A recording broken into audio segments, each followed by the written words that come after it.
یہ آپ کی خدمت میں حاضر ہے۔ ناظرین، 400 الفاظ اور 4 مختصر پیراگراف پر مشتمل پاکستان ریزولوشن، اس کے کیا ثمرات تھے،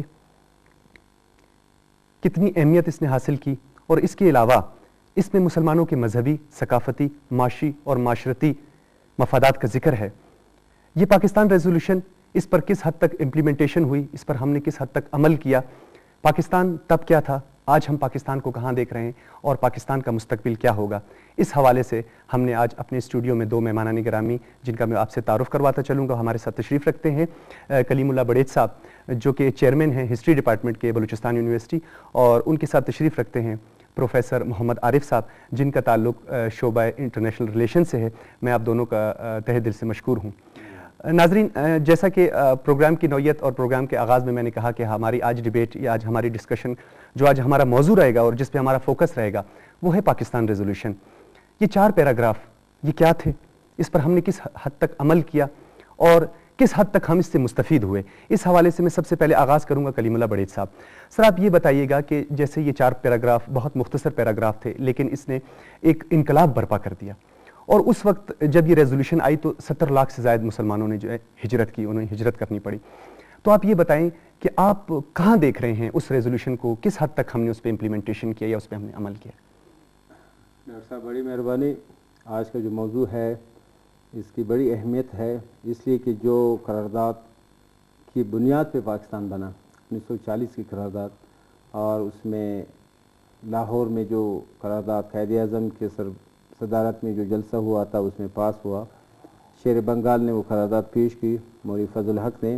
اس میں متحدہ ہندوستان میں رہنے والے مسلمانوں کے ساتھ یہ وعدہ کیا گیا کہ ایک ایسے مملکت کو بنایا جائے گا جس میں رہنے والے فیڈریٹنگ یونٹس، یعنی وہ قومیتیں یا وہ صوبے جو اس مملکت میں آئیں گے وجود کے بعد، اس کو مکمل خود مختاری حاصل ہوگی، اس کے قومی وسائل پہ ان کا اختیار ہوگا، ان کی جو زبان ہے اس کا ریسپیکٹ کیا جائے گا، اور وہ آزادی کے ساتھ اس مملکت میں رہیں گے۔ اور اسی قرارداد کی بنیاد پہ 1946 کے جو متحدہ ہندوستان میں الیکشن ہوئے تھے، مسلم لیگ نے حصہ لیا اور بڑی کامیابی کے ساتھ انہوں نے کامیابی حاصل کی، خصوصاً ان صوبوں میں جو اب ہندوستان کے حصہ ہے۔ اور یہاں جو صوبے تھے جب پاکستان بنا، بدقسمتی سے ہم کہہ سکتے ہیں، آپ نے پہلے بات کی کہ کیا کر چکے ہم، 47 سے لے کے اب تک بدقسمتی سے اس قرارداد کو ہم نے سائٹ پہ رکھ کے ایک ایسی حکومتیں بنائی، جمہوریت سے ہم نے انکار کیا، ہم نے اسی قرارداد کی بنیاد پہ ایک آئین بنانے سے انکار کیا۔ 1947 سے 1956 تک ہمارے ملک میں کوئی آئین نہیں تھا۔ 1935 کا ایکٹ جو ہندوستان میں برطانوی سامراج نے اپنے مفادات کو مضبوط کرنے کے لیے بنایا تھا، اسی کو ہم نے تھوڑی رد و بدل کے ساتھ پاکستان میں نافذ کیا۔ پہلی آئین ساز اسمبلی جو بنی تھی پاکستان بننے سے پہلے جو الیکشن ہوا تھا، اسی کو ہم نے پاکستان کا پہلے آئین ساز اسمبلی ڈکلیئر کیا تھا۔ اس میں جو بنیادی اصولوں کی کمیٹی بنائی تھی 1949 میں 12 مارچ کو، جس دن قرارداد مقاصد پاس ہوا تھا، اس کے تجاویز کو ہم نے رد کیا۔ ہم نے مشرقی پاکستان جو اب بنگلہ دیش بنا ہے، اس کی اکثریت کو طاقت کے زور پہ ہم نے اس کو کم کرنے کی کوشش کی۔ اچھا کلیم اللہ صاحب، میں آپ کی بات کو آگے بڑھاؤں گا اور یہ اسی بات کو میں محمد عارف صاحب آپ کی طرف لاؤں گا۔ میں یہ آپ سے پوچھنا چاہوں گا، جہاں تک کلیم اللہ صاحب نے بڑی خوبصورت بات کی، یہاں پہ فیڈریشن کی بات ہوتی ہے، یہاں پر ہمارے ملک میں بہت سے ایسے مسائل ہیں۔ دیکھیں وہاں پہ اس وقت دانشوروں نے، مختلف سیاسی جماعتوں نے، یوتھ نے، خواتین نے بڑھ چڑھ کر حصہ لیا اس قرارداد کے بعد، اور اس کو کافی حد تک امپلیمنٹیشن کی کوشش کی۔ آپ کیا کہتے ہیں، یہ مستقبل کا پاکستان اور یہ جو پاکستان ریزولوشن تھی، اسے آگے لے کر کون بڑھے گا؟ دیکھیے، اگر ہم 1940 کی قرارداد کو دیکھیں، اس کا مقصد کیا تھا؟ اس کی وجہ یہ بنی کہ جو ہندوستان، مشترکہ ہندوستان کے جو مسلمان تھے یا وہاں کی جو اقوام تھی، ان کے ساتھ سیاسی، سماجی اور معاشی ناانصافیاں تھیں، جس کی وجہ سے آپ نے یہ قرارداد تک پہنچے اور اس کے بعد ایک علیحدہ مملکت کی طرف پہنچے۔ تو ظاہر ہے کہ جو اس کے بعد ہمیں ایک قانون سازی کرنی تھی، جو ایک آئین ترتیب دینا تھا، جیسا کہ کلیم اللہ بڑیچ صاحب کہہ رہے تھے کہ ہم اس طرح کا ایک آئین ترتیب دے ہی نہیں سکے کہ جس میں معاشی ناانصافیاں نہ ہوں، جس میں سیاسی ناانصافیاں نہ ہوں اور جس میں معاشرتی ناانصافیاں نہ ہوں. تو 1949 میں جو ایک قرارداد آئی اس کے بعد جو 2 سال کی کارکردگی تھی قانون ساز اسمبلی کی, صرف وہی اس کی کارکردگی تھی, مگر ہم اس پر بھی قائم نہ رہ سکے. پھر اس کے بعد جب ہم 2-3 آئین ہم نے بنائے تو اس میں جو بنیادی سوالات تھے, جو بنیادی ضروریات تھی لوگوں کی, جس کی خاطر ہم نے ایک ملک علیحدہ حاصل کیا تھا, ان پہ توجہ نہیں دی گئی, بلکہ بعض اوقات آمروں کو, بعض اوقات ڈکٹیٹرز کو, بعض اوقات جو ماشاء اللہ. اچھا سر, میں آپ کی بات کو مزید آگے بڑھانا چاہوں گا اور یہ بھی آپ سے پوچھنا چاہوں گا, جیسے آپ نے ڈکٹیٹرز اور آمرانہ ادوار کی بات کی, ہمارے جمہوری اداروں کو مختلف ادوار میں, آمرانہ ادوار میں مشکلات کا سامنا کرنا پڑا. کیا یہ بھی ایک اہم وجہ ہے جس سے مطلب اس پہ امپلیمنٹیشن نہیں ہوئی؟ جی بالکل, یہی دیکھیے نا کہ وہ جو طبقہ جو ہمیشہ اقتدار میں رہتا رہا, جو ایک خاص قسم کا طبقہ تھا, یا تو وہ اقتدار میں رہا یا وہ بعض اوقات آرمی کے ساتھ بھی شامل ہو گیا, ڈکٹیٹر کے ساتھ بھی شامل ہو گیا. جب بھی کوئی طبقہ اقتدار میں آیا وہ یہ خاص قسم کا ایک طبقہ تھا, اسی جو بھی پارٹی اقتدار میں تھی یا جو بھی کوئی آمر اقتدار میں تھا یہ اس کے ساتھ شامل ہو گئے. اور پھر انہوں نے اپنے مفادات کے لیے قانون اس طرح کے بنائے کہ جو ان کے مفادات کو سرو کرتے تھے, نہ کہ آپ کی قوم کے مفادات کو سرو کرتے تھے, نہ کہ لوگوں کی معاشی اور معاشرتی جو مسائل ہیں ان کو ایڈریس کرنے کی کبھی کوشش ہی نہیں کی گئی. لیکن 1973 میں جب ایک عمرانی معاہدہ ہوا جس پہ کسی حد تک تمام قوم متفق تھی اور اس کو متفقہ طور پر ایک آئین ہم مانتے ہیں, مگر اس آئین کو بھی چلنے نہ دیا گیا. بہت جلد 1977 میں اس کو 6 جولائی کو ختم کر دیا گیا اور پھر اس کی شکل بالکل بگاڑ کے رکھ دی گئی. اور پھر وہی جو ایک مفاد پرست ٹولہ تھا اس نے اپنے ضرورت کے مطابق ان قوانین کو اپنے مطابق انہوں نے اس کو موڑ لیا اور پھر وہ اپنے اقتدار کو طول دیتے گئے, جس کی وجہ سے لوگوں کا جو سیاسی حق تھا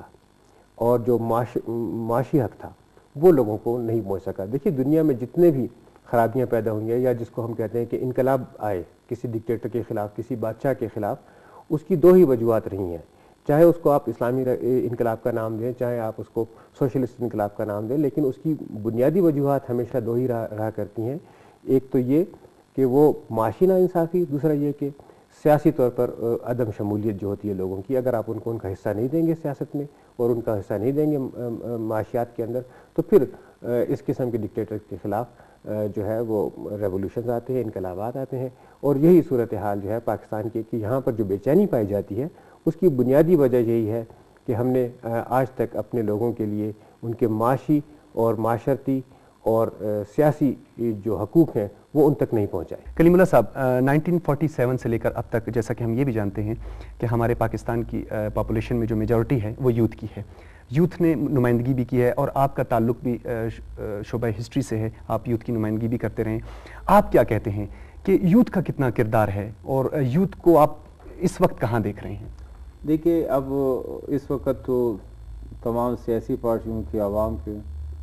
جو نظر ہے وہ یوتھ پہ ہے, اور آپ نے صحیح فرمایا کہ مور دین 50%, 52% سے زیادہ یوتھ ہے, 18 سے 35-40, اور یہ ساری دنیا میں اس قوت کو وہ بطور پروڈکٹ صحیح طور پر استعمال کرنے کی کوشش کرتے ہیں. اور جن قوموں میں اتنی زیادہ یوتھ ہو وہ بڑے کامیاب ہوتے ہیں. اب یوتھ جو ہے نا اس کی رسپانسبلٹی اس لیے بھی زیادہ ہو جاتی ہے کہ انہوں نے اپنا رول خود بھی پلے کرنا ہے, اور یہاں کی جو حکومت ہے, سیاسی پارٹیاں ہیں, انہوں نے یوتھ کو حصہ بھی دینا ہے. یوتھ کے بغیر آپ کسی ملک کو اسٹیبلش کر ہی نہیں سکتے. تمام امیدیں اب جو 50+ ہے ان سے تو لوگ امید نہیں رکھ سکتے. جو یوتھ ہے, ابھی اب میں آپ کو چائنا کی مثال دے دوں. چائنا کی جو پارٹی ہے, کمیونسٹ پارٹی ہے, وہ اپنے نوجوانوں کو آنے والے 20 سال کے لیے تیار کرتے, اس کی ٹریننگ کراتے, اس کے لیے سیمینار رکھتے, اس کے لیے یونیورسٹیوں میں, اور اس میں جو یونیورسٹیوں جو طلبہ ہے یوتھ میں جو اسٹوڈنٹس ہے اس کے لیے اسٹوڈنٹس یونین جو ہے نا پرائم منسٹر نے خود پہلے دن اعلان کیا تھا اس کو بحال کریں, تاکہ وہ پالیٹکس میں بھی آئے, وہ سماجی اداروں میں بھی آئے, وہ یہ سمجھے کہ اب ہم یہ کام ہم نے کرنا ہے. اور یہ ملک جو ہے نا یہ جو 1940 کی قرارداد کی بنیاد پہ جو بنا تھا, اور یہ میں بتا دوں کہ یہ بہترین ڈاکومنٹس تھا پوری دنیا میں, بہت کم ایسے ممالک کے جو ڈاکومنٹس پہلے انہوں نے پیش کی اور اسی کی بنیاد پہ انہوں نے ملک حاصل کیا. اسی ڈاکومنٹس کو لے کے اس ملک کو جہاں مختلف قومیتیں رہتے اس کو متحد رکھ کر اس سے فائدہ لے کے اس ملک کو چلائے. اور یوتھ جو ہے نا اس کی رسپانسبلٹی بھی ہے, اور لوگوں تمام حکومت اور سیاسی پارٹیوں کو یوتھ کو موقع بھی دینا چاہیے تاکہ وہ وہاں جا کے اپنا رول پلے کرے, اس کو اگنور نہ کرے, تب جا کے مستقبل کا جو پاکستان ہے اور وہ بہتر چل سکتا ہے. عارف صاحب, جیسے کہ آپ دیکھیں پروفیسر عارف صاحب, انہوں نے بڑی خوبصورت بات کی, اور یوتھ کے حوالے سے میں دوبارہ اس بات کو دہراؤں گا بھی کہ یوتھ کو اپرچونٹیز بھی تو ہم نے دینی ہے. یہ مواقع ان کو کون دے گا تاکہ یہ مستقبل کے پاکستان کا تعین کر سکیں؟ دیکھیے, یوتھ اپنے لیے مواقع خود تلاش کر لیتی ہے. جب آپ آج سے 20 سال 30 سال پہلے کی سیاست کو دیکھتے ہیں تو اس میں آپ کو معلوم ہوتا ہے کہ اس میں وہی پرانے جاگیردار موجود رہے ہیں اور بڑی بڑی عمروں کے لوگ رہے ہیں. لیکن جب آج کی ہم پارلیمنٹ کو دیکھتے ہیں, جب آج کی ہم سیاسی جماعتوں کو دیکھتے ہیں, تو اس میں آپ دیکھیں کہ یوتھ نے اپنا ایک رول خود بخود اس میں سے حاصل کر لیا ہے. اسی طرح سے جب ہم دیکھتے ہیں سائنس اور ٹیکنالوجی کے معاملات میں دیکھتے ہیں, وہاں پر یوتھ ایک بہت ایفیشینٹ کردار ادا کر رہی ہے. جب آپ کی انتظامیہ ہے اس میں ایک یوتھ ایفیشینٹ کردار ادا کر رہی ہے. جب بیرون ملک کسی قسم کے بھی مقابلے ہوتے ہیں یا کسی قسم کی تعلیمی جب دوڑ ہوتی ہے, وہاں پہ ہم نے دیکھا ہے کہ ہماری جو یوتھ ہے جو یہاں سے گئے ہوئے ہوتے ہیں, انہوں نے بہت بہت کارنامے انجام دیے ہیں. اس وقت آپ دیکھتے ہیں کہ ملک میں کوئی کس قسم کی ایجادات کر رہا ہے جو کہ ان ریسورسز نہ ہونے کے باوجود, جسے ہم کہتے ہیں کہ ہم ایک تیسری دنیا کے بہت ہی غریب ملک ہیں جہاں پہ ریسورسز موجود نہیں ہیں, اس کے باوجود ہماری جو نوجوان ہے وہ بڑا پرعزم ہے. وہ مختلف قسم کے اس نے اپنے کارنامے دکھائے ہیں, صرف اسے موقع ملنے کی دیر ہے. اور اب ہم نے یہ دیکھا ہے کہ اس وقت حکومت بھی اور مختلف جو ادارے ہیں پاکستان کے, وہ اس قسم کی جو یوتھ کی ایکٹیویٹیز ہیں ان کو انکریج بھی کرتے ہیں. ہم نے دیکھا ہے کہ پارلیمنٹ نے ہمیشہ انکریج کیا ہے. ہم نے دیکھا ہے کہ جو سائنس اینڈ ٹیکنالوجی کے جو بڑے ادارے ہیں وہ ہمیشہ یوتھ کو آج کل انکریج کرتے ہیں. اسی طرح سے بینکنگ ہے, فائنانس ہے, کسی بھی شعبے کو آپ دیکھ لیں, کھیلوں میں آپ دیکھ لیں, ظاہر ہے کہ کھیلوں میں تو یوتھ ہی ہوتا ہے, اس کے علاوہ بوڑھے لوگ تو وہاں پر نہیں کھیل سکتے. جب پورے پاکستان میں ہم نے دیکھا ہے کہ مختلف قسم کے کھیلوں میں پاکستان کی یوتھ جو ہے وہ انعامات جیت کر آئی ہے اور انہوں نے دنیا میں اپنا نام پیدا کیا ہے, نام روشن کیا ہے پاکستان کا. تو اس لیے ہمیں اپنے یوتھ سے نا امید نہیں ہونا چاہیے, بلکہ یوتھ جو ہے وہ ہمارا مستقبل ہے. اور آہستہ آہستہ اب ہم یہ دیکھ رہے ہیں کہ یوتھ جو ہے وہ اپنا جو شیئر ہے, جو اپنا اس کا ڈیو شیئر ہے, وہ اس کو حاصل کرنے کے لیے بہت ہی پر امید ہے اور وہ بہت جدوجہد کے ساتھ اس کے لیے کام کر رہی ہے. آج ہم ایک حصار میں ہیں اور ہم مطلب یہ سندھی, یہ بلوچی, یہ پٹھان, یہ پنجابی, ہم اس حصار میں ہیں. ہم اس حصار سے کب نکلیں گے اور کیسے اس حصار سے نکلا جا سکتا ہے؟ ہم پاکستانی بننا چاہتے ہیں, ہمیں چاہیے کہ ہم پاکستانی ہوں, ہماری ایک یونٹی ہو. اس حوالے سے آپ کیا کہتے ہیں؟ بالکل آپ نے صحیح بتایا کہ ہمارے پروفٹ حضور صلی اللہ علیہ وسلم نے جو بات کی ہے کہ کسی کو کسی پہ فوقیت حاصل نہیں ہے, اور وہ اس بنیاد پہ کہ سب کو وہ ڈیو رائٹس بھی ملے اور وہ جو ان کا حق ہے وہ بھی ملے. اور یہ آج آپ دنیا کی اگر آپ دیکھیں اسٹرکچر دیکھیں, 193 ممالک ہے یونائٹڈ نیشنز کے ممبر, اس میں 28 ممالک فیڈریشن ہے جس طرح پاکستان ہے. فیڈریشن کا مطلب ایسا ملک جو جہاں ایک سے زیادہ قومیتیں زبان بولنے والے رہتے, وہ ڈائیورسٹی ہے, کثیر الجہد جس کو ہم کہتے ہیں. اب دنیا جو 28 فیڈریشن ہے اس میں کامیاب فیڈریشن وہ ہے جو کثیر الجہتی یا ڈائیورسٹی کو ایکسیپٹ کرے. آپ نے جو بات کی پشتون, بلوچ, سندھی, سرائکی, یہ اللہ تعالیٰ نے ہمیں بنائے اور اس کو آپ ایکسیپٹ کریں اور اس کو ایکسیپٹ کرنے کے بعد اس کو اپنے توانائی کے طور پر استعمال کریں, بجائے یہ کہ آپ یہ کہیں کہ آپ پشتون ہیں, نفرت, بلوچ, سندھی, پنجابی, یہ کہنا چاہ رہا تھا. یہ نفرت نہیں, آپ سب کی جو اچھائیاں ہے اس کو ملا کے گلدستہ بنا لیں. عارف صاحب, میں آپ سے بھی یہ پوچھنا چاہوں گا کہ جب 1947 میں جب یہ ریزولوشن آئی تو اس کے بعد 70 لاکھ سے زیادہ مسلمانوں نے ہجرت کی, لیکن ہماری قوم نے, ہمارے لوگوں نے اس میں جو ہے اس وقت سندھی, پنجابی, بلوچ, پٹھان, یعنی قومیت کی بات نہیں تھی, ان سب نے ان بھائیوں کو ویلکم کیا, اپنے دلوں کے دروازے بھی ان کے لیے کھول دیے اور ان کی محبتیں تھیں. آج آپ کہاں دیکھ رہے ہیں وہ محبتیں, کیا محسوس کر رہے ہیں آپ؟ جی ڈاکٹر صاحب, دیکھیے بات یہ ہے کہ وہی بنیادی بات ہے جس کا میں شروع سے ذکر کر رہا تھا کہ ہم نے حقوق لوگوں کو نہیں دیے جو ان کے ڈیو رائٹس تھے, بنیادی حقوق تھے. جب جیسا کہ کلیم صاحب کہہ رہے تھے کہ ایک گلدستہ ہے, اسے ہم کہتے ہیں یونٹی ان ڈائیورسٹی. یونٹی ان ڈائیورسٹی, دیکھیے آپ کے پاس بہت سے پھول ہوتے ہیں, مختلف کلر کے پھول آپ لیتے ہیں, اسے ایک گلدستہ بناتے ہیں, لیکن وہ پورے کا پورا ایک گلدستہ کہلاتا ہے. اسی طرح سے جیسے انہوں نے مثال دی کہ دنیا بھر میں بہت سے ممالک ہیں جہاں پہ فیڈریٹنگ یونٹس ہوتے ہیں اور لیکن ان فیڈریٹنگ یونٹس کو ان کے رائٹس دیے جاتے ہیں. مثال کے طور پر ہم پاکستان میں ہم نے بہت معذرت کے ساتھ امپوز کرنے کی کوشش کی کہ ہمارا مذہب اسلام ہے اس لیے ہم ایک قوم ہے، ہماری زبان اردو ہے اس لیے ہم ایک قوم ہے. حالانکہ ہر ایک اپنی اپنی زبان بولتا ہے. ہمیں تمام زبانوں کو قومی زبان قرار دیا دینا چاہیے تھا، لیکن اس میں رابطے کی زبان ضرور آفیشیل لینگویج اردو انگلش کوئی بھی ہو سکتی ہے، لیکن تمام ان کا حق، ان کا جو ایک وجود ہے اس کو تسلیم کرنا چاہیے. پھر جیسا آپ نے کہا کہ مارشل لا نے آ کے اس کو کیا نقصان پہنچایا، مثال کے طور پر 1 یونٹ بنا دیا گیا، آپ کی حیثیت ہی ختم کر دی گئی. جو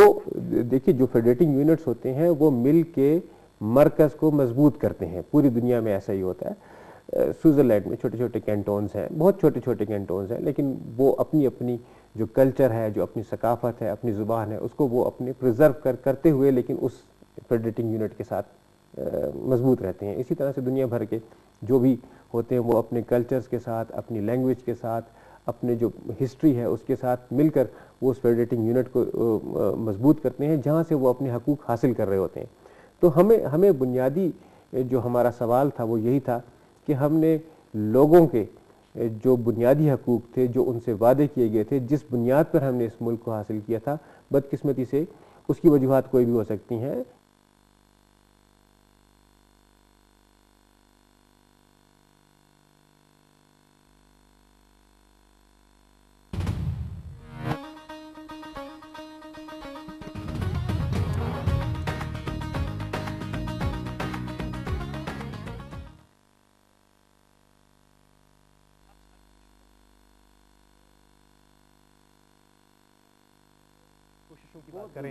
پروفیسر عارف صاحب، میں آپ سے بھی پوچھنا چاہوں گا کہ ایک تو ہماری انفرادی سوچ، ایک ہماری بہت بڑی غلط فہمی بھی ہے. ہم اپنا انفرادی فائدہ سوچتے ہیں، اجتماعی مفادات کو جو ہے نا اس سے مطلب برتر ہو کر ہم کوشش یہ کرتے ہیں کہ ہمیں انفرادی فائدہ حاصل ہو، لیکن جب تک ہماری سوچ اجتماعی نہیں ہوگی انفرادی فائدہ تو ہمیں کبھی مل بھی نہیں سکتا. اس کا فقدان ہے، یا آپ یہ کہتے ہیں کہ اس میں کچھ شعور کی کمی ہے، یا اس کی اویئرنیس کے لیے کچھ اقدامات کیے جائیں؟ جی دیکھیے، اس کی بھی وجہ وہی ہے کہ ایک جو خاص قسم کا طبقہ ہے جس نے تمام آپ کے ریسورسز پہ قبضہ کر کے رکھا ہے، اور اس نے اپنے مفادات کے لیے قانون سازی کی ہے، اس نے اپنے مفادات کے لیے رخ موڑا ہے آئین کا، اس نے رخ موڑا ہے تمام قوانین کا. تو لیکن اچھی بات اس میں یہ ہے کہ اب چیزیں جو ہیں وہ رائٹ ڈائریکشن کی طرف جانا شروع ہوئی ہیں. مثال کے طور پر جس کا ہم 30-40 سالوں سے رونا روتے تھے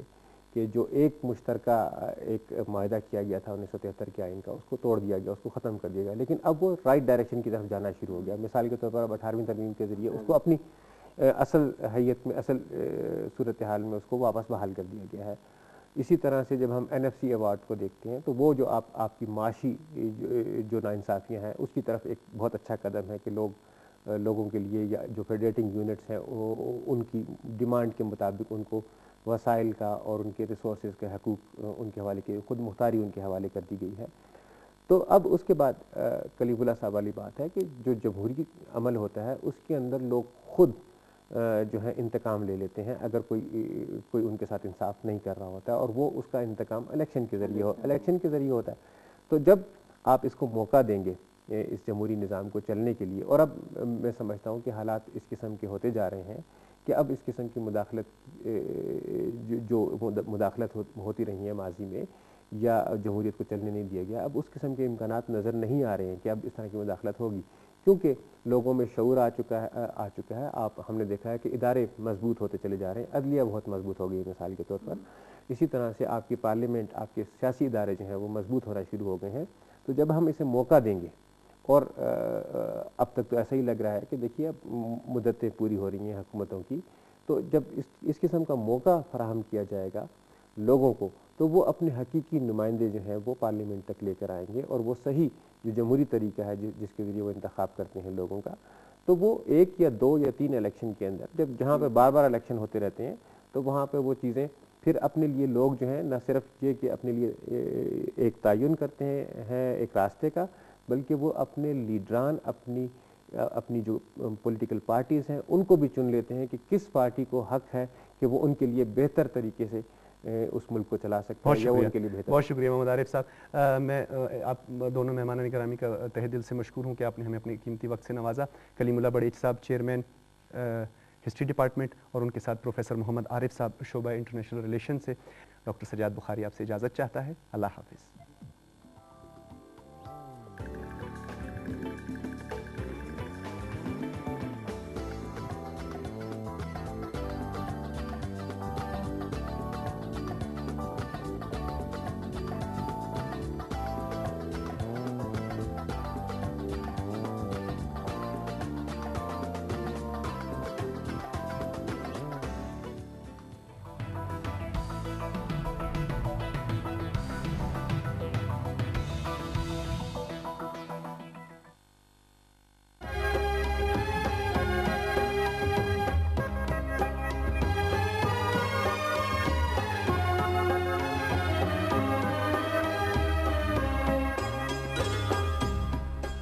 اردو نظم میں مجید امجد کا نام جدید نظم کے بانیوں میں آتا ہے.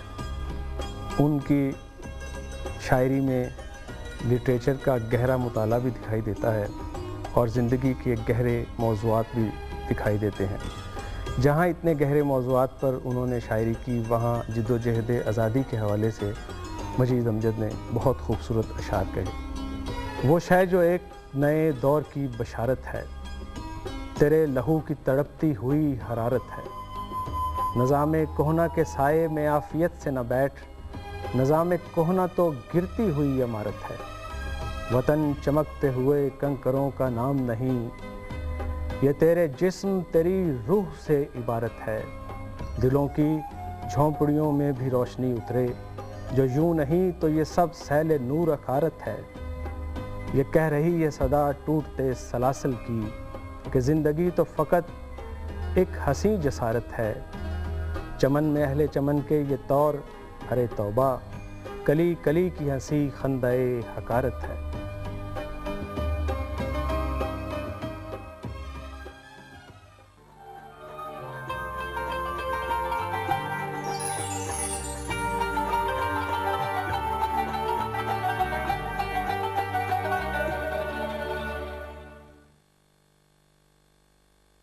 اسماء حسنہ کو آپ تک پہنچانے کے لیے ہمارے ساتھ تعاون کیا ہے یو فون نے.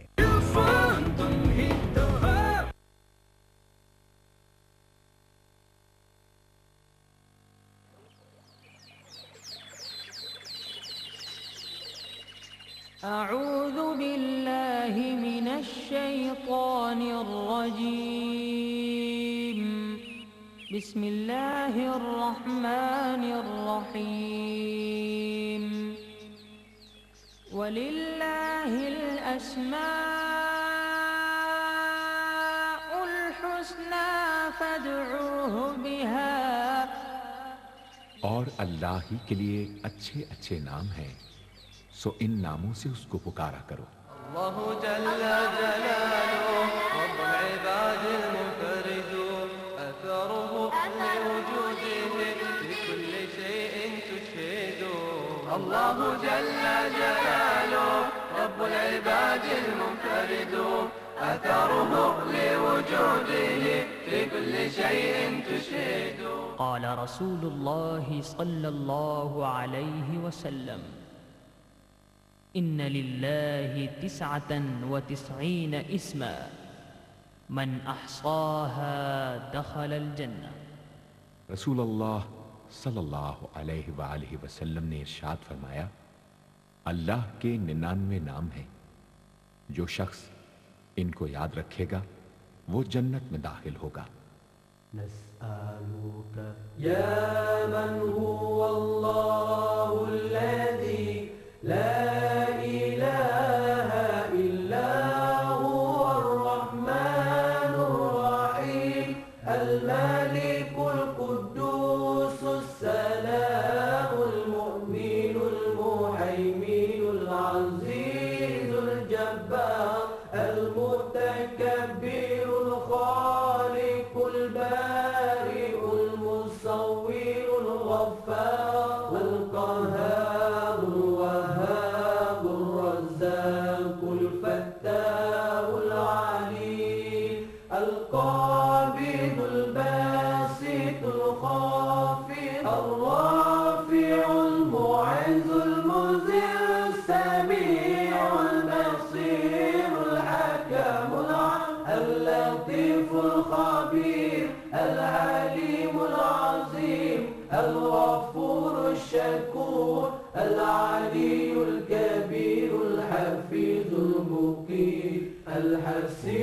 الجليل الكريم الرقيب المجيب الواسع الحكيم الودود المجيد الباعث الشهيد الحق الوكيل القوي المتين الولي الحميد المحسن المبدع المعين المحيي المميت الحي القيوم الواجد الماجد الواحد الصمد القادر المقتدر المقدم المؤخر الأول الآخر الظاهر الباطن الوالي المتعال البار التواب المنتقم العفو رؤوف مالك الملك ذو الجلال والإكرام المقسط الجامع الغني المغني المانع الضار النافع النور الهادي البديع الباقي الوارث الرشيد الصبور الذي ليس كمثله شيء وهو السميع البصير اللهم صل أفضل الصلاة على أسعد المخلوقات كسيدنا محمد وعلى آله وصحبه وسلم عدد معلوماتك ومداد كلماتك كلما ذكرك ذاكرون وغفل عن ذكره الغافلون.